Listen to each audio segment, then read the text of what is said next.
Selamat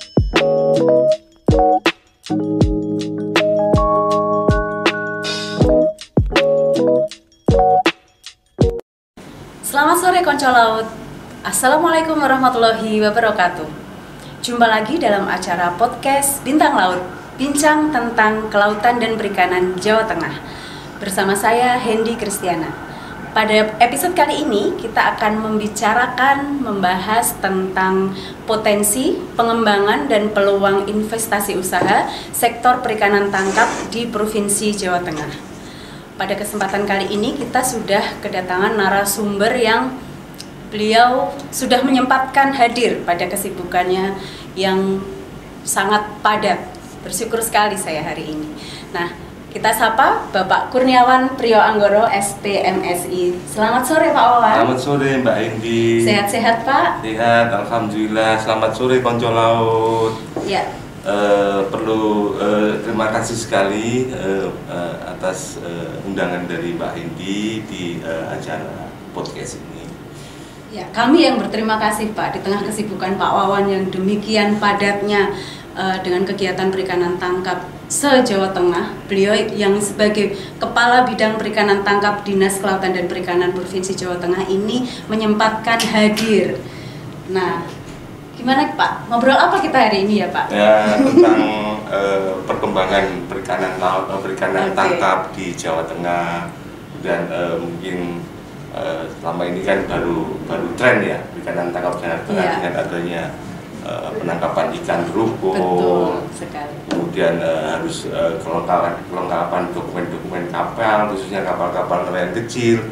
Ini sangat diperlukan sekali tenaga ekstra untuk peningkatan kapasitas nelayan-nelayan yang ada di Jawa Tengah. Oh iya, betul sekali. Memang dengan adanya PIT ini, perikanan tangkap ini sedang diperhatikan oleh banyak pihak sepertinya gitu Pak. Nah, kalau boleh tahu nih Pak, boleh cerita-cerita potensi produksi perikanan tangkap di Jawa Tengah barangkali berapa ton misalnya dalam 1 tahun atau sampai dengan bulan Mei ini? Terkait dengan potensi perikanan tangkap di Jawa Tengah, khususnya perikanan tangkap baik itu perikanan tangkap laut maupun perikanan umum daratan atau PUD, sampai dengan saat ini di akhir tahun 2023 kemarin jumlah produksi sebanyak 396,1 ribu ton ya. Kemudian sedangkan untuk nilai produksinya lebih dari 6,5 triliun. Kemudian sedangkan untuk jumlah nelayan di Jawa Tengah ini sangat besar sekali potensinya, sebanyak 158.185 orang. Oh, luar biasa. Sedangkan jumlah kapal Bu Hendy, Mbak Hendy, jumlah kapal di Jawa Tengah ini mungkin paling banyak se-Indonesia ya. Jumlah kapal di Jawa Tengah itu sebanyak 40.449 unit. Jadi ada kapal dari laut dan kapal di perairan umum daratan. Didominasi ini kapal ini di bawah 10 GT, kapal-kapal yang menjadi kewenangan pemerintah Provinsi Jawa Tengah. Dan itu semua harus berdokumen Bu Hendy, sehingga teman-teman di bidang tangkap ini selalu jemput bola terkait dengan perizinan. Kita juga bekerja sama dengan NGO, kemarin bersama dengan DPMPTSP, terus ada NGO dari IOC, kita melakukan grant di mana grant tersebut juga ada dari teman-teman KSOP, teman-teman dari KSOP, UPP, kemudian ada juga dari perizinan DPMPTSP seperti itu Bu. Iya, luar biasa sekali ya Konco Laut. Kegiatan dari bidang perikanan tangkap ini sangat memperhatikan kepentingan dan kebutuhan dari nelayan kecil begitu. Mengingat kelengkapan dokumen dalam melaut itu kan menjadi hal yang pokok ya Pak. Bagaimana banyaknya sekarang patroli di laut yang dilakukan oleh PSDKP, karena ketika satu kali tertangkap pasti resikonya besar ya Pak. Iya, karena dendanya sangat besar sekali. Iya, betul. Untuk itu kelengkapan dokumen ini memang harus diperhatikan. Di samping itu Bu Hendy, Mbak Hendy, salah satu persyaratan untuk rekomendasi BBM subsidi kan juga diperlukan dokumen. Oh iya. Sehingga ini sangat diperlukan sekali. Tadi jumlah 40.000 kapal lebih itu harus berdokumen semua, karena kalau tidak ada dokumennya nelayan ini kasihan. Iya. Tidak bisa menebus BBM subsidi karena tidak ada dokumennya. Oke. Untuk kegiatan perikanan tangkap sendiri nih Pak, lebih banyak berfokus kemana kegiatannya? Jadi kita yang pertama terkait dengan kalau masalah dokumen, fasilitasi dokumen kapal sudah pasti. Kemudian terkait dengan kenelayannya, nelayan. Kalau untuk nelayannya ada program di Jawa Tengah ini Bu, Mbak Edi.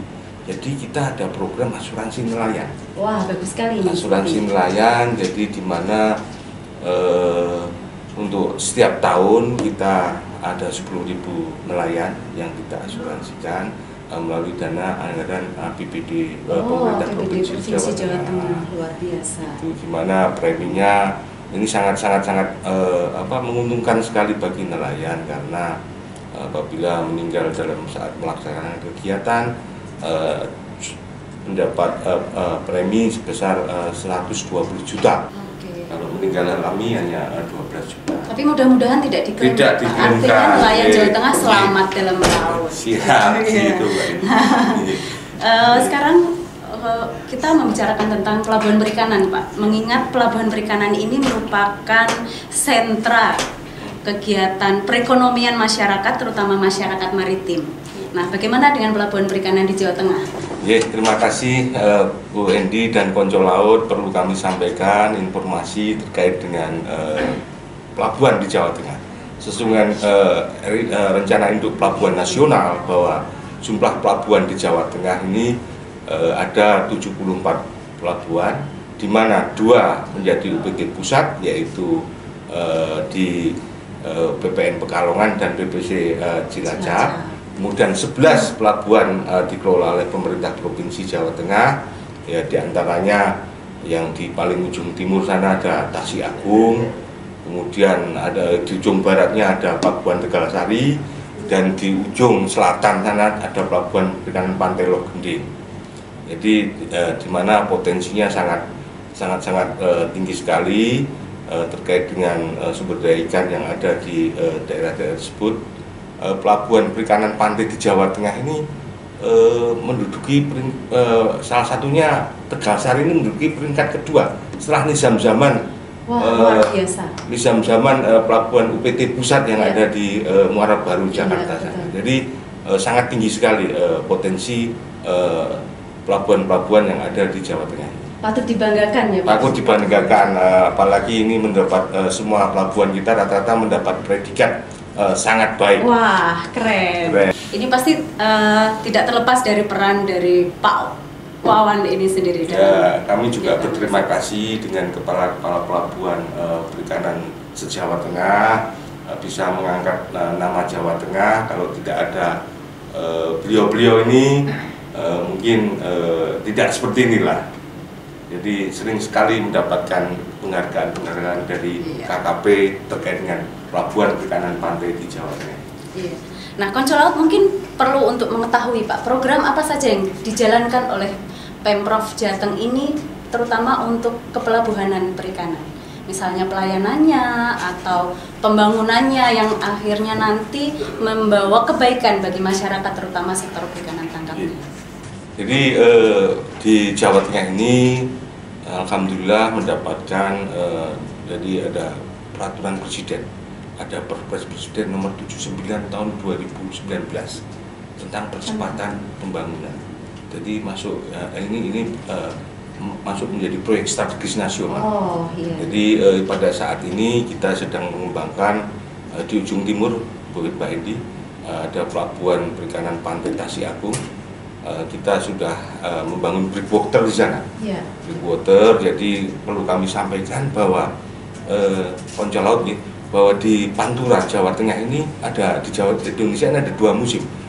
Musim angin barat dan angin timur. Sehingga untuk pelabuhan-pelabuhan yang onshore itu harus terlindung. Ini pemerintah Provinsi Jawa Tengah melalui anggaran dana alokasi khusus kita diberi alokasi untuk pengembangan pelabuhan perikanan pantai di Tasik Agung. Ini nanti akan berlanjut seterusnya di pelabuhan-pelabuhan yang luar biasa sekali. Itu baru di satu pelabuhan ya Pak. Di pelabuhan-pelabuhan lain juga pasti akan direncanakan untuk pembangunan demi keberlanjutan ini, peningkatan kesejahteraan masyarakat. Benar sekali Mbak Edi. Jadi kita memang memerlukan membangun pelabuhan ini memerlukan anggaran yang sangat besar, sehingga tidak bisa frontal Bu. Harus satu persatu kita fokuskan. Nanti kalau sudah selesai Tasik Agung sudah selesai, kita akan berpindah ke mungkin walaupun tetap ada anggaran DAK di pelabuhan-pelabuhan yang lain, akan tetapi anggarannya tidak sebesar yang ada di Tasik Agung. Mungkin karena tadi masuk proyek strategis nasional, jadi memang diutamakan dulu gitu ya Pak. Barangkali yang lain nanti setelah ini akan berlanjut di pelabuhan yang lain. Jadi Konco Laut jangan khawatir yang tinggalnya di dekat pelabuhan, selain yang disebutkan Pak Wawan tadi, pelabuhannya juga akan dibangun gitu ya Pak.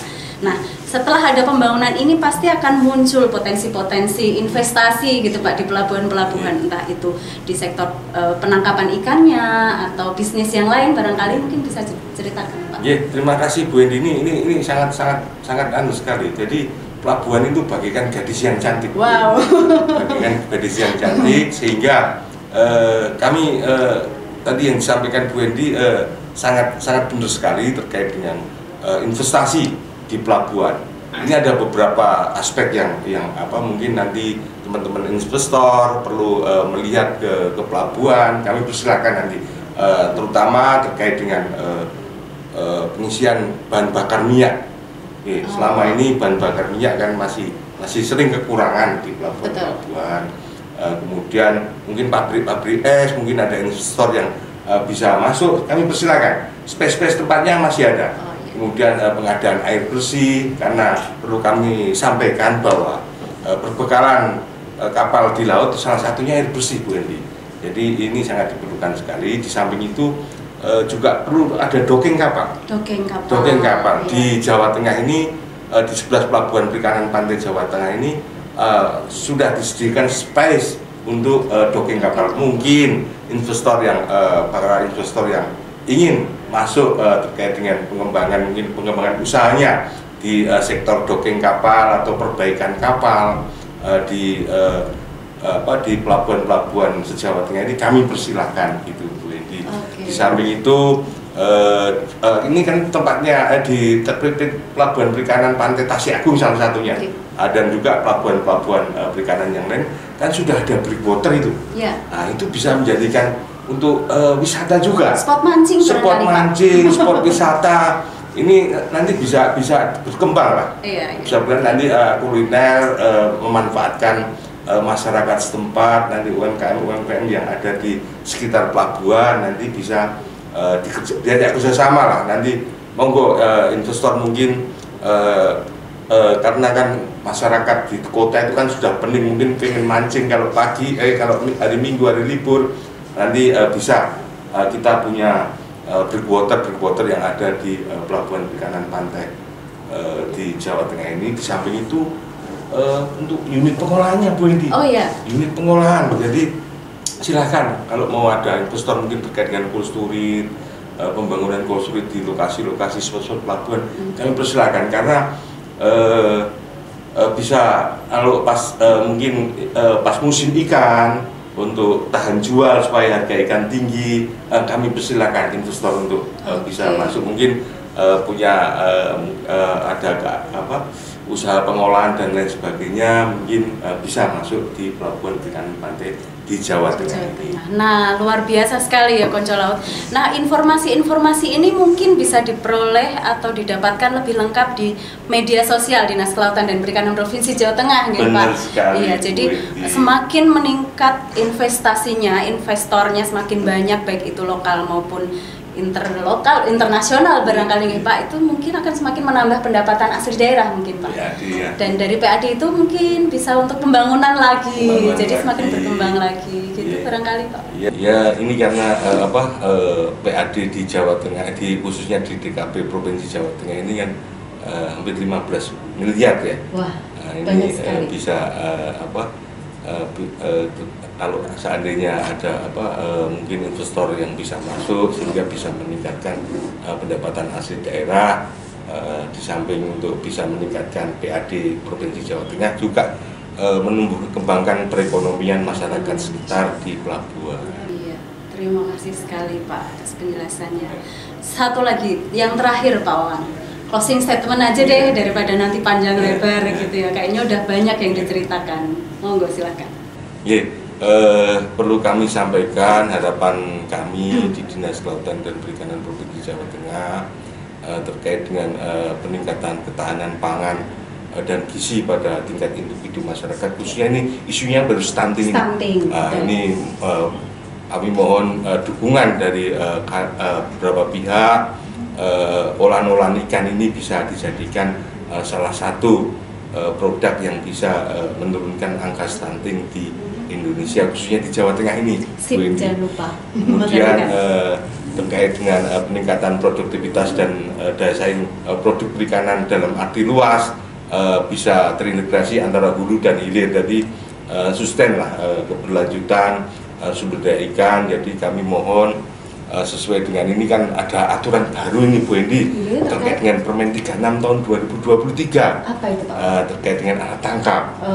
Ini kan jadi bagi teman-teman nelayan, pemilik kapal yang kapalnya yang tadinya alat tangkapnya tidak ramah lingkungan, mohon diperhatikan. Ini sudah diakomodir di dalam permen tersebut, namanya JHD. Jaring hela dasar. Oh, jaring hela dasar. Jadi yang tadinya arat itu Bu Edi, arat sekarang sudah diakomodir di Permen 23 tahun Permen 36 tahun 2023 menjadi alat tangkap JHD. Jaring hela dasar. Kemudian ada lagi yang selama ini pursen waring. Pursen waring ini kan dulu tidak diatur, sekarang diatur di Permen 36 namanya, tapi bukan pursen waring, karena kalau pursen itu kan mesesnya 1 in Bu. Nah ini sekarang diatur menjadi PCT, pukat cincin teri. Oh, pukat cincin teri. Mesesnya Pak? Mesesnya bisa 4 mili. Oh, bisa 4 mili, kecil sekali ya Pak? Ya seperti itulah, seperti pursen waring, tapi namanya sekarang menjadi pukat cincin teri. Iya, luar biasa sekali. Itu juga bentuk perhatian dari Kementerian Kelautan dan Perikanan terhadap nelayan kecil ya Pak, supaya alat tangkapnya juga menjadi legal dan mendapatkan izin, mereka menangkap laut dengan tenang, tidak takut dengan APH yang di laut, baik itu unsur dari PSDKP maupun dari Polair maupun dari Angkatan Laut, gitu Bu Hendi. Jadi kami ini juga sedang mensosialisasikan terkait dengan sertifikat SKN, sertifikat nelayan kecil. Iya, ini kan nanti di tahun 2025, Januari 2025 kan harus memiliki SKN. Nah, ini kami setiap ada kegiatan kita akan selipkan terkait dengan SKN, sosialisasi terkait dengan SKN, supaya dari 150.000 lebih nelayan itu tadi, khususnya nelayan-nelayan yang memiliki kapal di bawah 10 GT ini biar supaya bisa mendapatkan SKN sehingga bisa membantu program pemerintah. Luar biasa sekali ini bidang perikanan tangkap Dinas Kelautan dan Perikanan Provinsi Jawa Tengah. Perhatiannya sangat luar biasa kepada nelayan, kepada masyarakat, terutama sektor perikanan tangkap begitu. Nah, Konco Laut, demikian tadi bincang-bincang kita dengan Bapak Kurniawan Priyo Anggoro. Semoga membawa manfaat, memberikan informasi pada kita semua. Terima kasih sudah menonton. Jangan lupa untuk like, subscribe, dan share. Kemudian jangan lupa tinggalkan pesan juga, kritik, saran, ide barangkali apalagi yang ingin materi apa yang ingin dibawakan pada podcast episode selanjutnya. Sampai jumpa. Assalamualaikum warahmatullahi wabarakatuh.